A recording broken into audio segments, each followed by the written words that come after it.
Assalamualaikum warahmatullahi wabarakatuh.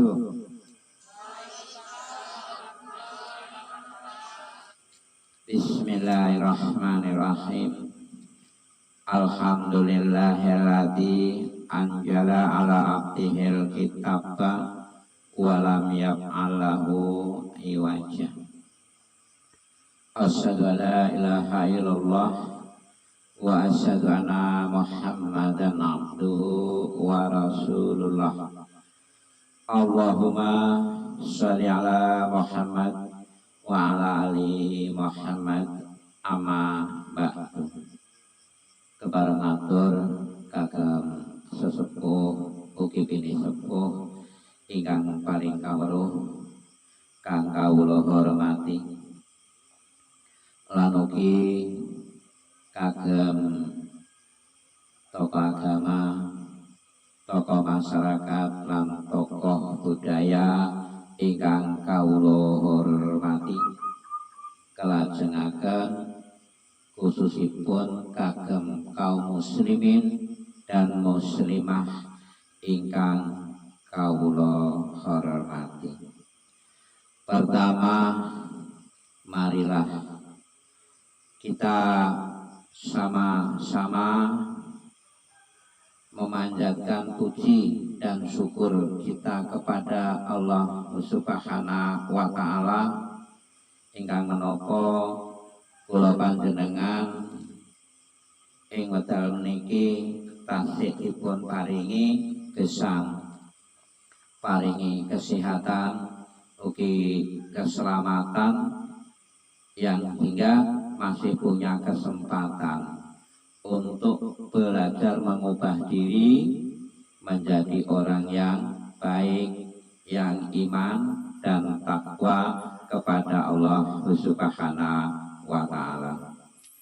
Selawat lan ugi salam monggo kita sareng-sareng tujuaken dhateng junjungan kita Nabi Agung Nabi Muhammad sallallahu alaihi wasallam kang menapa piyambakipun kang sampun maringi suri toladan contoh dalam beramal dan ibadah mendekatkan diri kepada Allah yang akan mendapatkan syafaat baik di dunia ini maupun di akhirat nanti. Ibu kaum muslimin dan muslimah rahimakumullah,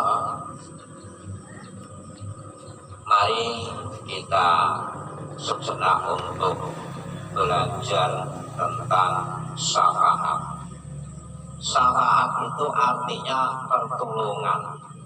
Jadi yang memberikan pertolongan kepada kita manusia di bumi ini maupun di akhirat nanti itu adalah Allah Subhanahu wa Ta'ala.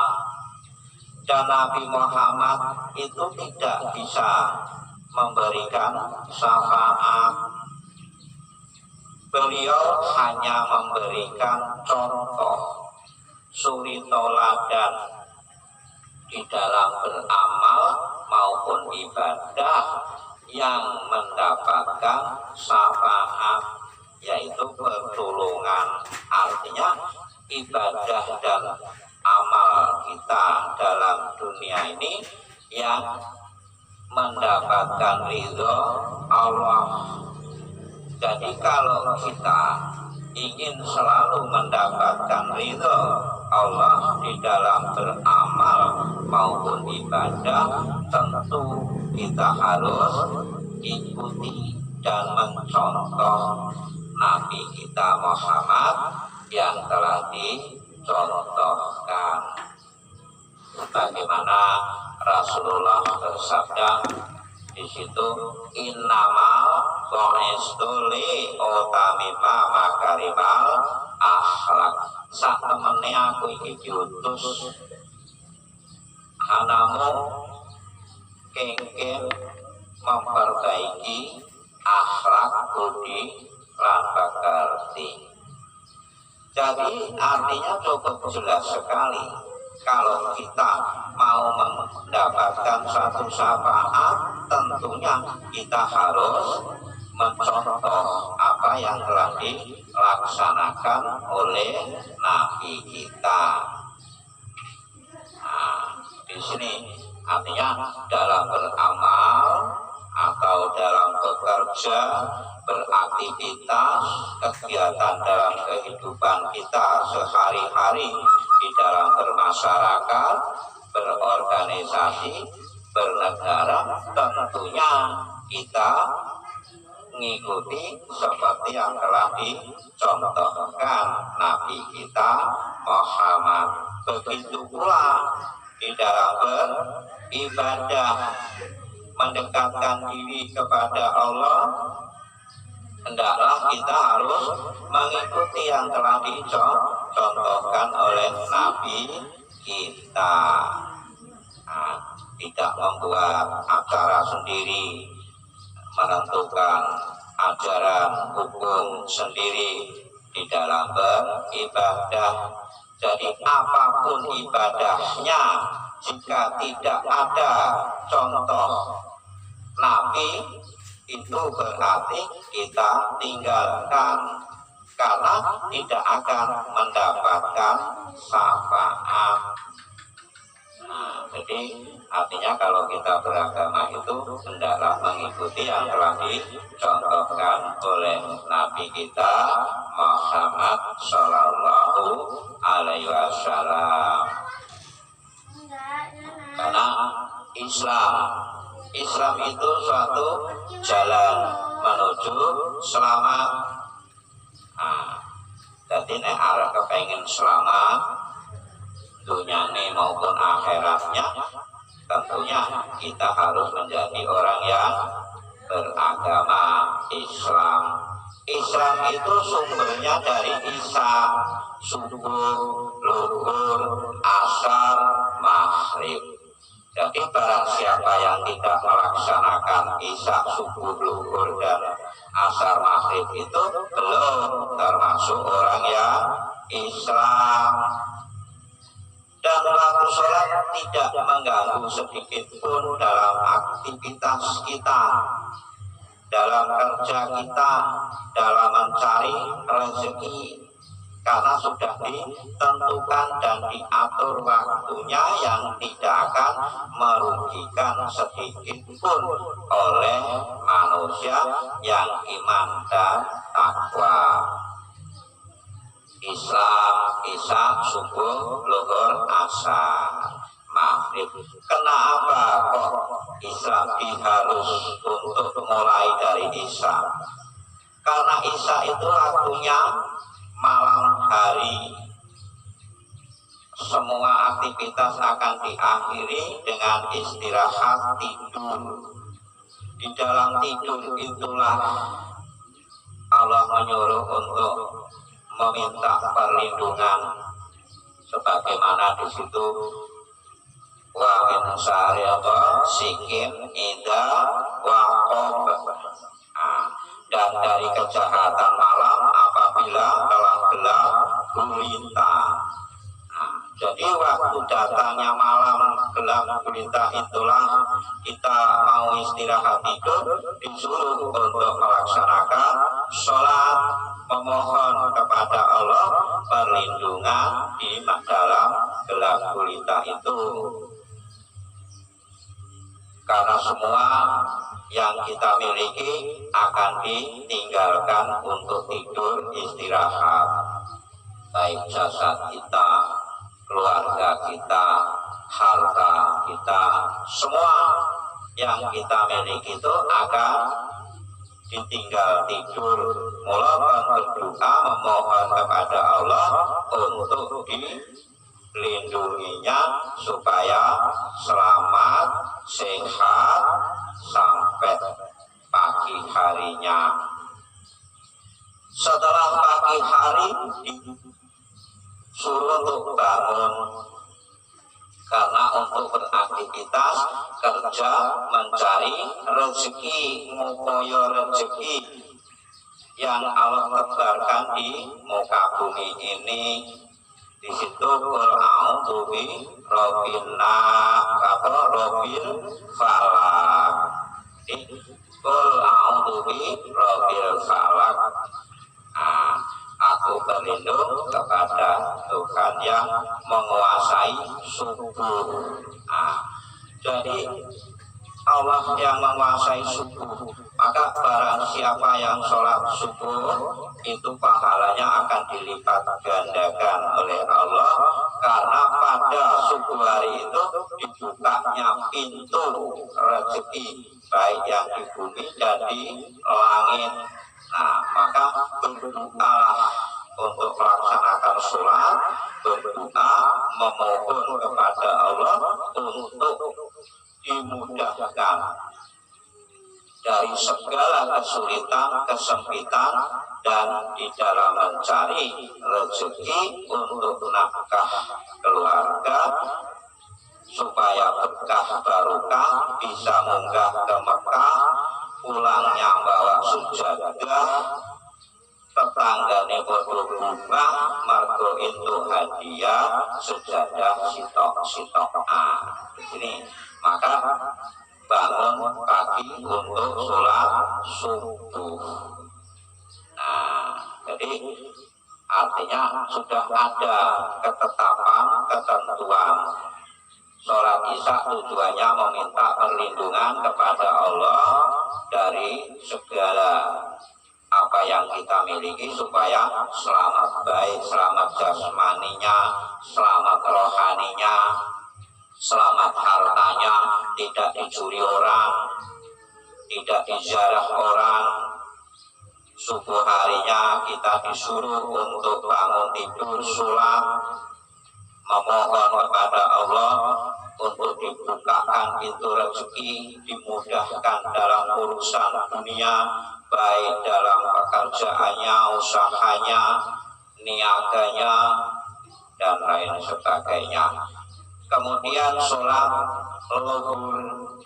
Sholat luhur itu waktunya terik matahari yang panas, maka disuruh untuk istirahat sejenak. Nek supir ya panliren krono mobile wis mesine panas, bokonge jagung setengah hari nyopir ya panas, sing dadi pejabat nang kantor wis tengah hari ya panliren mesin aplus gentenan, sing wong tanine ya sakmono wis kesel boyoke wis ngelu krono macul bajak, nyemprot lan sak piturute setengah hari kon padha liren, kon nindakno sholat luhurnya. Fasabih bihamdi rabbika wastaghfir innahu kana tawwaba.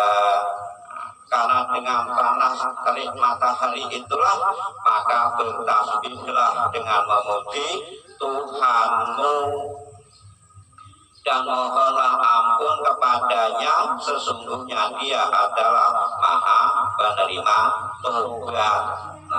Jadi artinya di siang hari subuh terik duhur, terik matahari yang panas itu disuruh bertasbih memuji kepada Allah untuk dipulihkan kembali tenaganya, kesehatannya, supaya bisa melaksanakan pekerjaannya sampai sore hari. Di sini.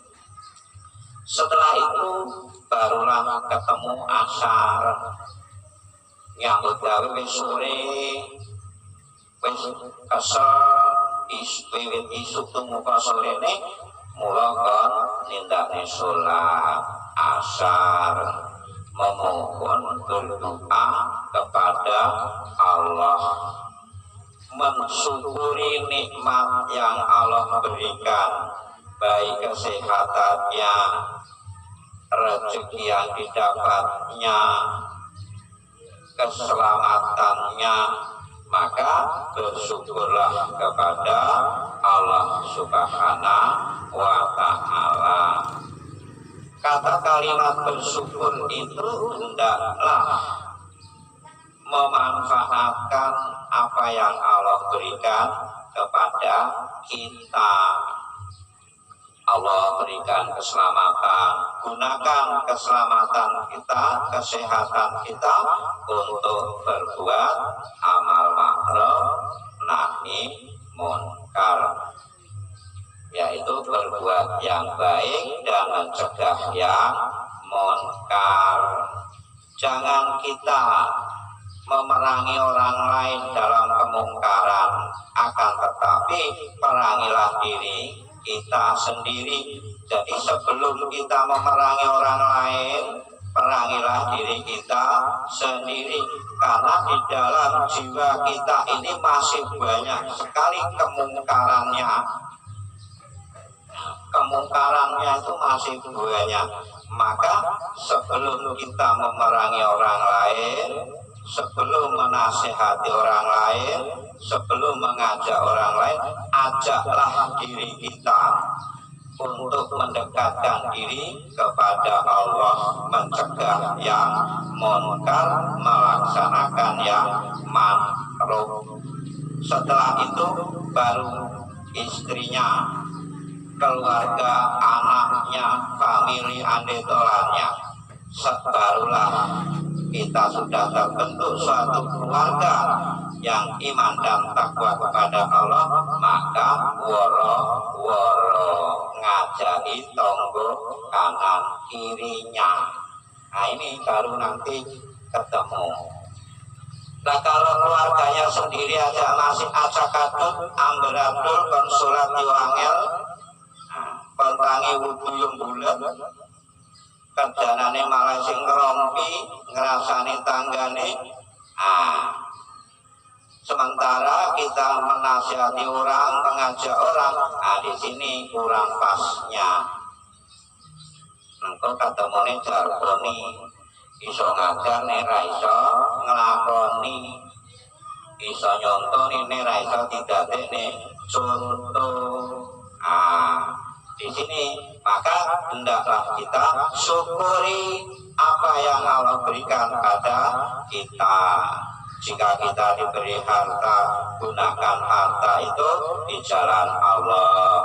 Kita zakati, kita infakkan sebagian rezekinya, kita sedekahkan kepada orang yang sedang membutuhkan pertolongan. Di sini maka sholat asar itu bersyukur kepada Allah Subhanahu wa Ta'ala atas nikmat yang Allah berikan dari pagi, malam, pagi hingga sore harinya, yang kemudian dilanjutkan sholat maghrib. Sholat maghrib itu waktunya sandikolo, ruwet anake ting trae, enek sing njaluk atus, enek sing njaluk mangan, dilalah lampune yo mati sisan gelap gulita. Jadi sandikolo ribet ruwet, pitik yo ting kelabak padha golek kandange. Di situ maka melaksanakanlah sholat maghrib, berdoa, memohon kepada Allah ketentraman jiwa, ketenangan hati, untuk dijadikan satu keluarga yang sakinah, yang mawadah warohmah. Kumpul keluargane lenggah kalau ngopi nonton TV. Di situ baru nanti akan terjalin suatu keluarga yang sakinah. Jadi kalau kita belum melaksanakan isya, subuh, luhur, asar dan maghrib, tidak ketemu nanti karena pincang, urung cukup. Mula orang yang Islam itu yang melaksanakan sholat 5 waktunya, dan bila masih meninggalkan di antara 5 waktu itu berarti masih cacat, masih pincang. Diumpamane jiwa kita, rohone awake dhewe mau nek kurang dilarang tangane aturan loro ya ndak kok ya sitok. Sikil sing aturan loro kok ya sitok, kuping aturan loro kok ya sitok. Dadi ketemune pincang, dadi urung cukup. Mula dicukupilah 5 waktunya agar sempurna di dalam sholatnya. Bapak Ibu kaum muslimin dan muslimah, ini yang saya sampaikan. Adapun kurang dan lebihnya saya mohon maaf. Mungkin itu karena kekurangan saya, kurang belajar, dan bila ada lerasnya, betulnya itu mungkin datangnya dari Allah Subhanahu wa Ta'ala. Kurasa cukup ini. Insya Allah nanti kita sambung kembali di gelombang yang sama, acara yang sama, di waktu yang berbeda. Assalamualaikum